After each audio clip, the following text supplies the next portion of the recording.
Berikan aku 1000 orang tua, maka akan kucabut gunung Semeru dari akarnya. Berikan aku 1 pemuda, niscaya akan kuguncang dunia. Bung Karno, sang pendiri bangsa ini, mempercayakan Indonesia di tangan kaum mudanya. Kepercayaan beliau dibayar tunai dengan kemerdekaan bangsa ini. 60 tahun kemudian, kondisi para pemuda belum beranjak dari kemuraman. Lebih dari 1 juta remaja tidak bisa melanjutkan pendidikan. 50%-nya karena alasan ekonomi.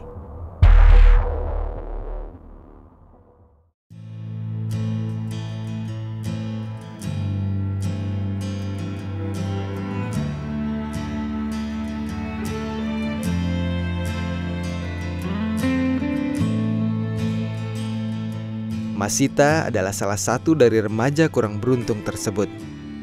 Karena kondisi perekonomian keluarganya yang jauh dari sejahtera, Masita harus rela menunggu giliran untuk disekolahkan oleh orang tuanya.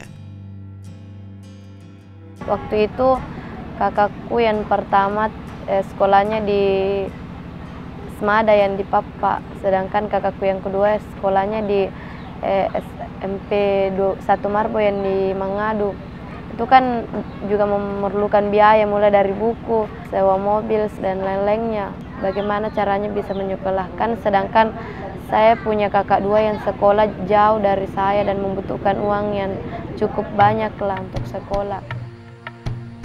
Masita adalah potret dari kondisi anak usia sekolah di daerah-daerah miskin di Indonesia. Anak-anak yang terpaksa harus meninggalkan bangku sekolah karena tuntutan ekonomi keluarga. Kepedulian banyak pihak diperlukan untuk merubah kondisi ini. International Labour Organization atau ILO merasa terpanggil dan berupaya merubah keadaan ini dengan program sekolah 1 atap. Children Center ini adalah tempat di mana Masita mencoba kembali merangkul mimpinya.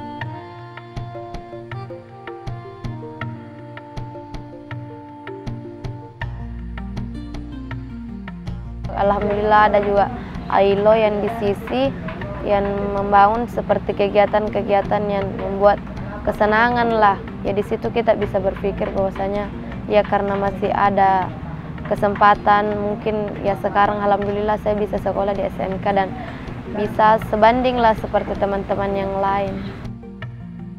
Melalui program sekolah 1 atap atau biasa disebut SATAP, ILO berusaha untuk memberikan pengertian kepada siswa dan orang tua siswa mengenai pentingnya pendidikan untuk masa depan anak. Dan kini, Masita bisa tersenyum bahagia menyongsong masa depan yang lebih cerah. Rencananya mau kerja di kantor-kantoran, itu pun kalau ada yang terima, karena kan tidak semuanya langsung diterima kalau cuma jasa SMA, SMK. Iya, pasti ada juga jasa kuliahnya, jasa S1. Rencana pengen mau jurusan komputer juga.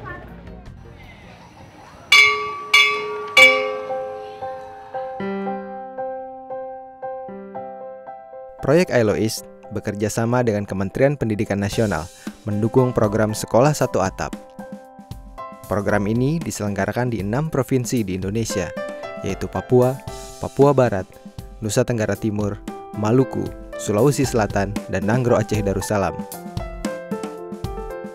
Kegiatan life skill yang diajarkan kami dari limbah yang tidak berguna menjadi berguna, supaya kita bisa mempergunakan sesuatu hal yang tidak bisa digunakan menjadi bisa, terus kita bisa juga menambah keuangan, bisa menyumbangkannya ke orang-orang yang lebih membutuhkan.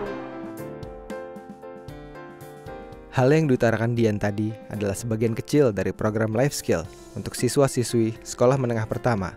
Program ini ditujukan untuk membekali siswa-siswi SMP dengan seperangkat kemampuan personal dan sosial, serta keterampilan untuk menghadapi masa depan. Tujuannya kita sampaikan kepada anak-anak ada 3 macam yang harus dia ketahui. Pertama adalah personal. Dengan adanya personal, anak-anak bisa percaya diri bahwa tanpa bantuan orang lain, saya melakukan karena saya sudah percaya diri. Nah, yang kedua adalah sosial. Sosial anak ini saya sampaikan bagaimana komunikasi antara satu dengan yang lain, sampai masyarakat luas pun harus dia pintar Dan yang ketiga adalah pravokasi, adalah bagaimana anak-anak membuat atau bekal untuk dirinya sehingga pada waktu kita tidak minta, anak-anak tidak mampu melanjutkan sekolah, sudah ada keterampilan yang dia kuasai. Program pengembangan siswa ini diawali dengan pelatihan yang dilakukan kepada guru-guru sekolah. Dari pelatihan tersebut, guru yang sudah di-training dipercaya untuk mengembangkan program sesuai dengan kebutuhan masing-masing sekolah. Kami berikan materi tentang bagaimana kerjasama, bagaimana memotivasikan diri dengan teman, berkreativitas, kemudian belajar anak supaya anak bisa belajar bernegosiasi kalau hasilnya skillnya sudah jadi. Kemudian juga belajar untuk berkomunikasi, karena kadang-kadang anak-anak di sini sulit untuk berkomunikasi, bukan dengan teman aja tapi bahkan dengan guru. Ada perubahannya ya, di mana mereka percaya diri, punya kemampuan untuk bisa mengerjakan sesuatu. Nah, jadi pertama malu-malu, tetapi dengan adanya life skill ini mereka tampilnya tidak malu lagi. Program life skill ini sangat penting bagi siswa, ya. Karena itu pihak sekolah memberi 2 jam pelajaran untuk life skill ini kepada siswa. Karena adanya life skill, saya diberi waktu 2 jam per minggu untuk memberi materi kepada anak-anak. Kami menanamkan ini dengan tujuan mereka kemudian kalau siswa yang tidak melanjutkan, mereka bisa berkarya di masyarakat. Garis vertikal, garis mendatar, menjadi satu. Keempat unsur menjadi satu. Lingkaran lengkap, tentuan mantap.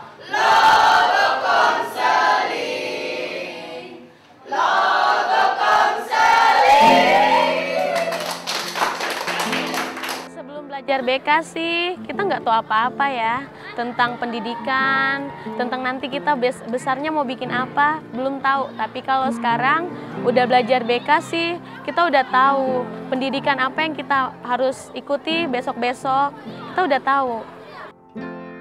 Pendidikan bagi anak adalah batu pijakan untuk bisa mendapatkan masa depan yang cerah. Selain batu pijakan, arah tujuan yang jelas juga menjadi pemandu menuju masa depan yang gemilang. Program bimbingan karir memberikan suara pencerah untuk menentukan kelanjutan masa depan siswa. AILO hadir untuk memperkuat apa yang sudah ada selama ini di sistem pendidikan di Indonesia. Materi yang dari AILO itu yang kita butuhkan, artinya penambahan ilmu tentang pekerja anak yang dulunya saya tidak tahu, sekarang saya sudah paham gitu. Terus tentang pelindungan anak, tentang gender dan lain sebagainya, itu kan materi-materi artinya barulah untuk saya gitu. Yang dulunya belum begitu memahami benar gitu. Nah, sekarang saya sudah agak lebih paham. Salah satu materi tambahan adalah tentang bahaya pekerja anak. Dengan usaha persuasif ini, diharap orang tua tidak lagi memanfaatkan anak sebagai tulang punggung keluarga. Pedagang asungan, terutama pedagang asungan itu yang agak rawan, karena dia kadang-kadang pada saat dia jualan asungan itu bertepatan dengan jam sekolah. Itu yang kita antisipasi toh. Kita atur, kita panggil orang tuanya, kita bicara baik-baik supaya tidak mengganggu jam belajar. Boleh, kalau terpaksa harus jual sih kita nggak bisa melarang karena ini kebutuhan. Pentingnya peran guru bimbingan konseling selama ini kurang disadari oleh para siswa. Anggapan bahwa ruang BK adalah ruang interogasi bagi siswa yang bermasalah menjadi pandangan umum di kalangan para siswa. Alhamdulillah ada perbedaan dari yang lalu. Kalau yang lalu siswa itu mengatakan bahwa di BK itu adalah pengumpulan siswa-siswa yang nakal misalnya, tetapi sekarang tidak, karena pada dasarnya BK itu bukan bukan bengkel siswa, tetapi dia adalah penyaluran bakat dan minat. Alhamdulillah setelah ada program AILO. Kalau menurut saya masih ruang BK itu sebenarnya tempat yang bagus sih buat sharing. Ya manfaatnya sih ya banyak juga sih. Cuma salah satunya tuh ya kayak dikenalin kayak di bidang pekerjaan inilah, misalnya kayak di suatu berita gitu bisa dikasih tahu, oh ini kerjaannya kameramen kayak gini lah misalnya, kerjaannya buat di studio gini. Ya, sebenarnya bagus juga sih, ada yang gituan ya buat nambah wawasan. Konsultasi dengan guru bimbingan karir memberikan pandangan yang lebih luas mengenai jenjang pendidikan selanjutnya yang harus ditempuh untuk mencapai cita-cita. Setidaknya sebelum dapat pelajaran BK saya masih bingung tentang masa depan saya. Setelah sudah dapat pelajaran BK saya sudah tahu masa depan saya. Peran lain yang dijalankan oleh program bimbingan karir adalah fasilitator untuk praktek kerja industri atau magang. Para siswa difasilitasi untuk merasakan dan mempelajari bagaimana kondisi dunia kerja yang sebenarnya. Waktu prakerin industri, saya mendapat tempat praktek di Bali, di restoran. Prakteknya selama 3 bulan. Bali saya kerjanya tiap hari prepare bahan. Ya menurut saya sudah selama 3 bulan tuh saya rasa cukup. Bagaimana kerasnya dunia kerja, bagaimana kita belajar bertanggung jawab dalam dunia kerja, dan juga bagaimana kita mengelola waktu dalam dunia kerja tersebut. Hasil akhir yang diharapkan dari program ini adalah menambah bekal para siswa untuk melanjutkan pendidikan serta karir di masa depan. Selain itu, juga untuk memberikan pengetahuan mengenai dunia wirausaha. Setelah pelaksanaan program bimbingan karir ini, kami mengadakan survei melalui pemberian kuesioner kepada peserta didik, terutama peserta bimbingan karir ini, itu berubah drastis. Anak-anak atau peserta didik mulai merubah pola pikirnya untuk mencari peluang kerja sebagai wirausaha, membuka lapangan kerja. Dan itu terbukti bahwasanya ada 1-2 individu itu telah melaksanakan program wirausaha itu.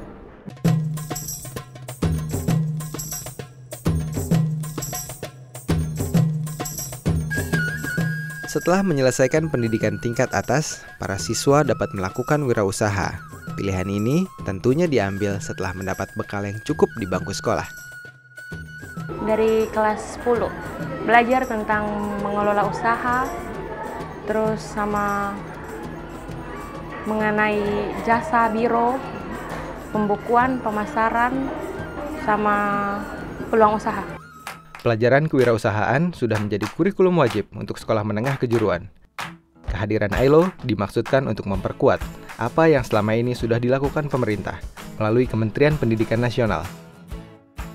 Ini kalau kewirausahaan itu kan tujuannya juga sama, melatih para siswa atau peserta untuk berbisnis begitu, berbisnis secara mandiri atau berwirausaha, sama juga intinya. Tapi penerapannya yang lebih bagus karena kalau siswa yang KB-nya mengalami sendiri karena baik pun lewat permainan kan mereka, oh yang namanya wirausaha itu seperti ini. Materi Know About Business yang diberikan kepada para siswa memberikan efek yang signifikan. Interaksi dalam kelas menjadi lebih hidup dan siswa jadi lebih mengerti mengenai bagaimana menjalankan sebuah usaha. Kalau KB sangat bagus Pak menurut kami, karena siswa yang awalnya pasif jadi aktif berbicara dan muncul keberanian. Kalau awalnya kan mereka kayak malu-malu, jadi kalau mungkin tanya diam, tapi lewat bermain seperti itu karena tanyanya dari hal-hal yang mudah, aktif. Jadi itu bagusnya begitu, sehingga mereka bisa berani mengeluarkan pendapat sendiri dengan adanya KB itu. Untuk memberikan kesempatan praktek berwirausaha, ada sekolah yang menyediakan fasilitas koperasi. Sebagai sarana praktek pelajaran kewirausahaan, koperasi ini dikelola secara mandiri oleh guru-guru kewirausahaan dibantu oleh para siswa.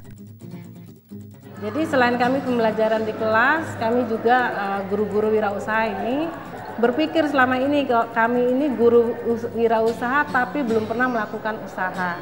Sehingga kami berpikir untuk membuka suatu usaha dan kebetulan didukung oleh kepala sekolah. Dia memberikan kami tambahan modal sebesar 5.500.000. Kemudian kami mulai berjualan dengan mengkaryakan para siswa.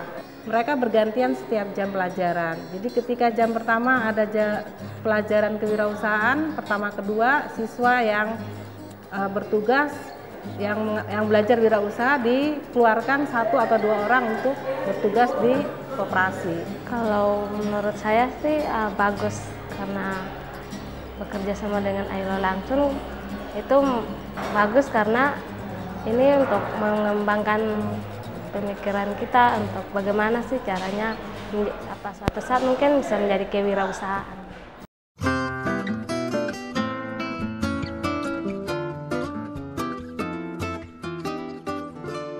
Upaya peningkatan kemampuan berwirausaha siswa menjadi perhatian serius bagi pihak-pihak yang terkait dalam program Know About Business.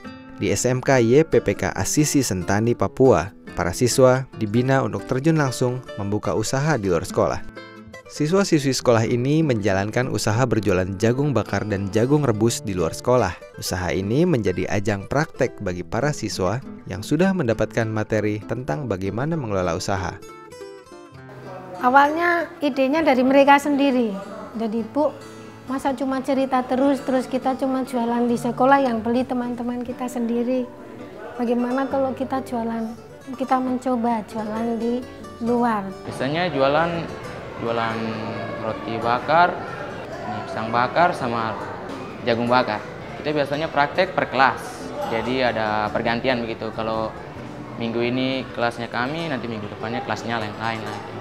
Pembagian tugasnya ada yang menyiapkan barang-barang, ada yang belanja ke pasar, terus nanti datang di sini mungkin bisa kupas pisang, ada yang menyiapkan bakar tempurung begitu. Nanti ada yang bakar juga.